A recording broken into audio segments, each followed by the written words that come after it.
Chapters 361 through 64 have been quite telling, especially when it comes to the origins of many characters. Mainly focusing on the Skull Knight, it really seems like we've come a long way since Charlotte's history lesson back during the Golden Age era.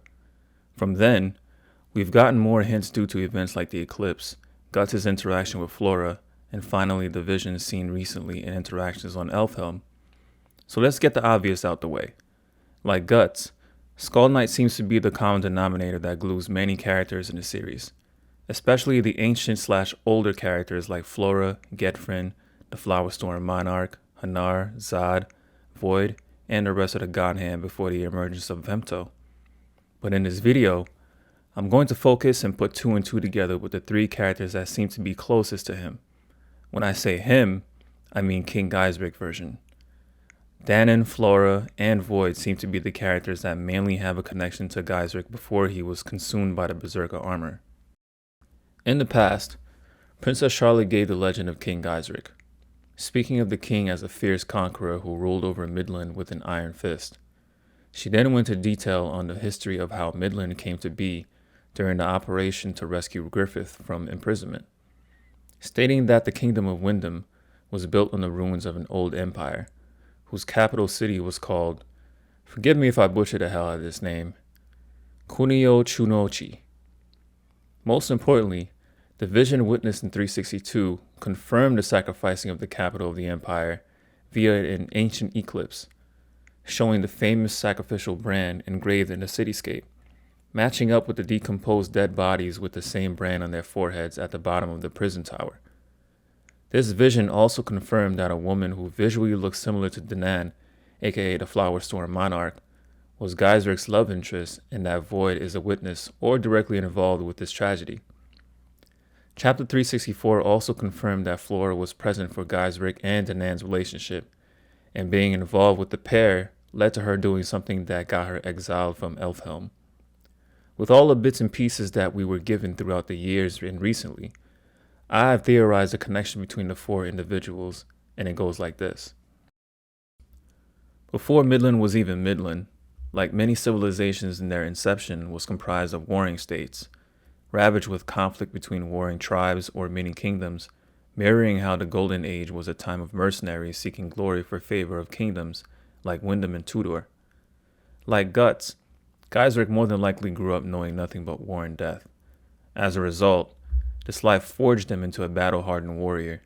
Instead of being a mercenary living for coin, like most famous emperors and conquerors, Gaiseric lived with a purpose, more so even, a dream to unite all warring tribes under one banner, under his banner, because like Charlotte mentioned in her history lesson, he celebrated wars, always.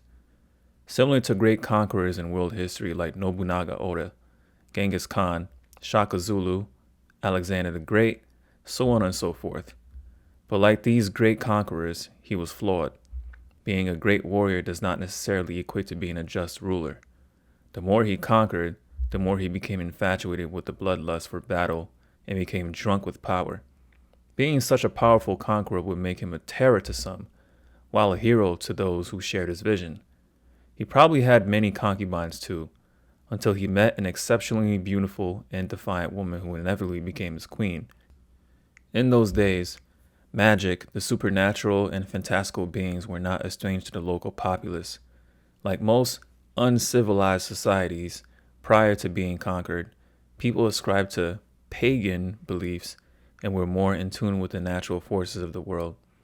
As Shirke pointed out in chapter 221, many sacred places of worship for the spirits became places where temples and churches stand now, resulting in a lot of their practices being remixed into the primary religion, such as the Holy See.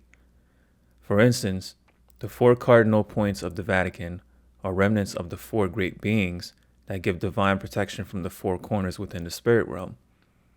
With most places of worship, there have to be those who dedicate themselves to the study or practice of giving worship, such as monks, priests, druids, or even you could say, wizards and witches.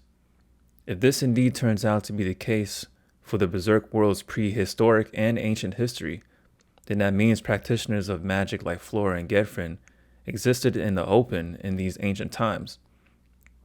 Like a pope or a cardinal, In these kingdoms, a magic practitioner of the highest order had to have served the royal seat, some sort of archmage or high priest or priestess, with a prestigious name like Priestess of the Cherry Blossoms. These individuals, of course, would have disciples or underlings who also served the royal seat, matching this with the words given to us by Gerfrin of how Flora used to serve on a Dannan in her youth, and how fond she was of both Gaiseric and Dannan.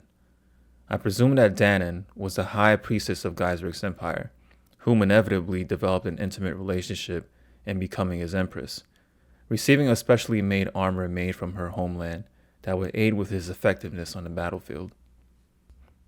Being a ruthless conqueror, Gaiseric had enemies both on the battlefield and within his kingdom. Here we would find the human version of Void, a tall, lanky, and frail individual with only his intellect considered as an asset. There are two possibilities I have in mind for him. Given his current visage of a large black trench coat with the collars going upwards that look awfully similar to a mage's cloak, it's safe to say that he was a wizard in his mortal days.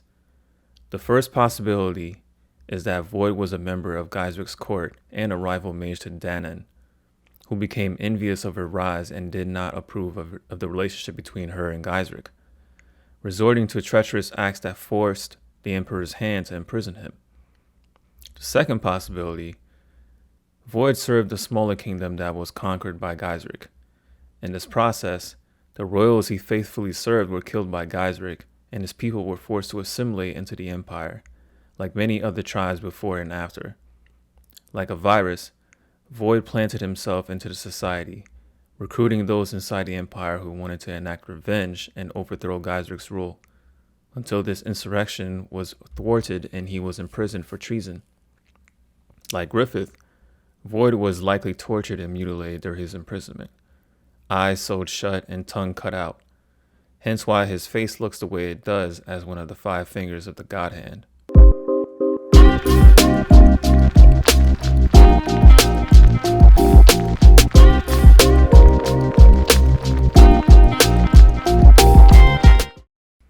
And now finally onto my connection and theory to what happened 1,000 years prior.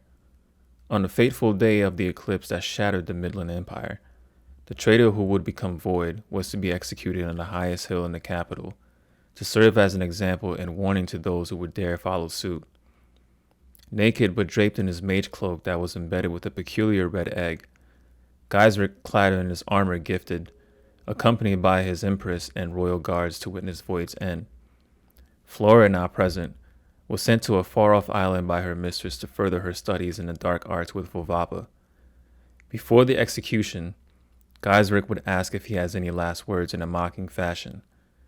Void moans in frustration as a tear of blood seeps out of his own eye. Gaiseric would reply with, "Wasted words for one whose fate is preordained," and signals the executioner to commence. As the executioner readies to swipe his blade to kill Void, the blood seeping down his face drips onto the egg of the king and starts to shiver, rearranging itself to form a screaming face, yelling out a screech that summons a dark dimension in the form of an eclipse.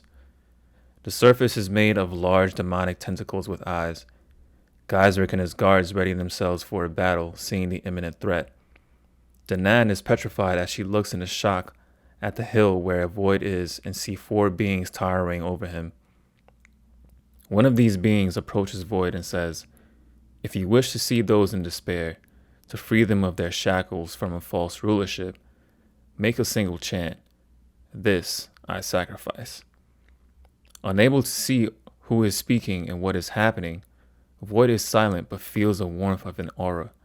He lets go, gives in to his feelings, and says the words, "I sacrifice." In that moment, the brand is scattered throughout the capital, piercing everyone.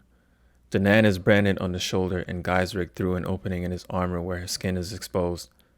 The tentacles ravage the scene, killing the executioner and the royal guards despite their efforts to defend themselves.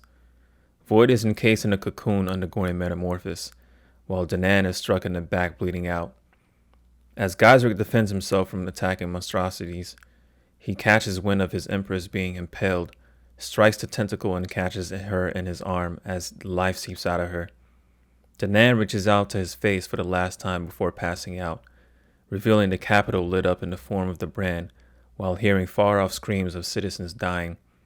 In a fit of rage, Gaiseric lets out a war cry of pain and anger, making him go berserk. Void is revealed reborn, standing in with the other god hand watching, emotionless, as Gaiseric struggles fighting monsters to make his way to Void. Out of nowhere, Flora appears through a portal. She sees the horrendous situation and whips both Gaiseric and Danan's body away back to Helfhelm. Gaiseric is on a rampage.